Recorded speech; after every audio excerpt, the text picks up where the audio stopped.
દ્વારકાધીશ. જય દ્વારકાધીશ.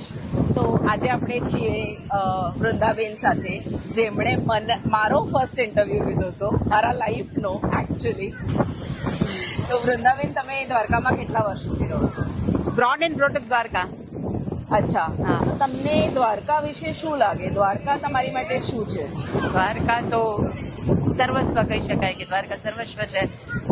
ખબર નહીં કઈ કેટલાય જન્મોની અંદર માગ્યું હશે કે ભાઈ દ્વારકાધીશનું સાનિધ્ય જોઈએ છીએ, અને કદાચ કહું કે આ ક્યાં જન્મનું અને કયું સપનું હશે કે જે આજે પૂરું થયું છે, આ જન્મની અંદર પૂરું થયું છે.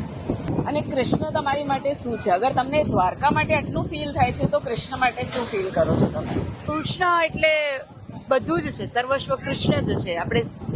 આપણું જો અસ્તિત્વ છે તો એ માત્ર ને માત્ર કૃષ્ણના કારણે જ છે. કૃષ્ણને કઈ નજરે જુઓ? તમારી માટે કૃષ્ણ શું છે?